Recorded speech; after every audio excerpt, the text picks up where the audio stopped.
ಆಗಿರ್ತಕ್ಕಂಥ 13 ಜನ ಏನಿದ್ದಾರೆ ಅದರಲ್ಲಿ ಇಬ್ಬರು ಅವರು ಈ ಘಟನೆಗೆ ಸಿಕ್ಕಾಕೊಂಡಿರಲಿಲ್ಲ, 11 ಜನ ಸಿಕ್ಕಾಕೊಂಡಿದ್ರು.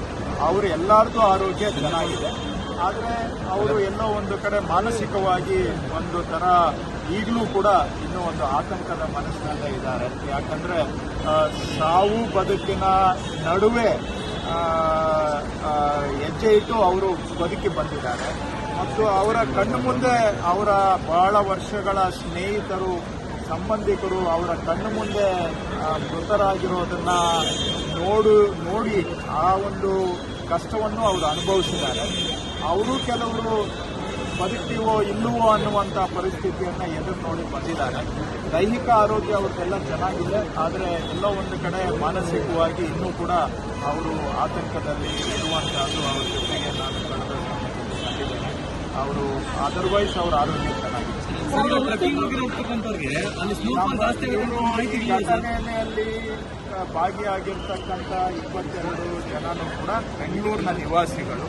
ಮೂಲ ಅವರು ಬೇರೆ ಬೇರೆ ಜಿಲ್ಲೆಯವರಿದ್ದಾರೆ, ಆದರೆ ಹಾಲಿ ಎಲ್ಲರೂ ಕೂಡ ಬೆಂಗಳೂರಿನ ನಿವಾಸಿಗಳು. ಅವರು ಇದನ್ನೇ ಒಂದು ಹವ್ಯಾಸಿ ಚಾರಣಿಗರು. ಆಗಾಗ ಒಂದುಗೂಡಿ ಈ ರೀತಿ ಚಾರಣ ಹೋಗ್ತಕ್ಕಂಥ ಅಭ್ಯಾಸವನ್ನು ಇಟ್ಕೊಂಡು ಬಂದಿದ್ದಾರೆ.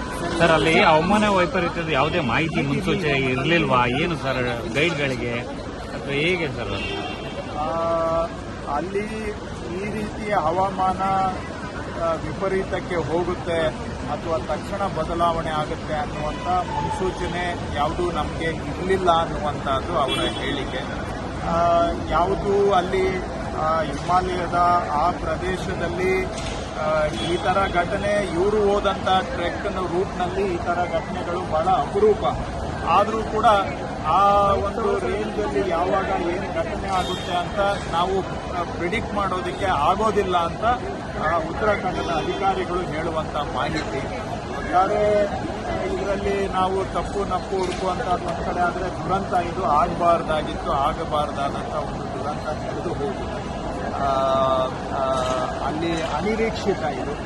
ಅವ್ರನ್ನ ನಾನು ಲೋಕಲ್ ಅಫಿಷಿಯಲ್ಸ್ನು ಮಾತಾಡಿದೆ, ಟ್ರೆಕ್ ಹೋದವ್ರನ್ನ, ಆರ್ಗನೈಸೇಷನ್ ಕೆಲವ್ರನ್ನ ಮಾತಾಡಿದ್ವಿ. ಅವರು ಇಲ್ಲ ಸರ್, ಈ ಟ್ರೆಕ್ ರೂಟ್ ಇದು ನಾರ್ಮಲ್ ಹೋಗಿ ಬರುವಂಥದ್ದು, ಅಂಥ ಕಠಿಣವಾದಂಥದ್ದು ಏನಲ್ಲ. ಇದು ಆದಂಥ ಹವಾಮಾನ ವೈಪರೀತ್ಯನೂ ಬಹಳ ಅನಿರೀಕ್ಷಿತ. ಬೇರೆ ಎಲ್ಲೆಲ್ಲೋ ಕಠಿಣವಾದಂಥ ಕಡೆಯೂ ಕೂಡ ಆಗತಕ್ಕಂಥ ಸಾಧ್ಯತೆ ಕಡಿಮೆ, ಆದರೆ ಇಲ್ಲಿ ಆಗಿತ್ತು. ಇದು ಸಂಪೂರ್ಣವಾಗಿ ಅನಿರೀಕ್ಷಿತ ಅನ್ನುವಂಥದ್ದು ಅವರ ಹೇಳಿಕೆ. ಒಟ್ಟಾರೆ ಆಗಬಾರ್ದಂಥ ದುರಂತ ಆಗಿ ಸುಮಾರು ಜನ ಪ್ರಾಣ ಕಳ್ಕೊಂಡಿದ್ದಾರೆ. 13 ಜನ ಬದುಕಿ ಬಂದಿದ್ದಾರೆ. ಅದು ಒಂದು ಕಡೆ ಸಮಾಧಾನ ಇದ್ರೂ ಕೂಡ ಸುಮಾರು ಜನ ಪ್ರಾಣ ಕಳ್ಕೊಂಡಿದ್ದು ನಮ್ಮೆಲ್ಲರಿಗೂ ಆಗಿಲ್ಲ. ಕುಟುಂಬಸ್ಥರಿಗೆ ಪರಿಹಾರ ಕೊಡೋ ಸಾಧ್ಯತೆ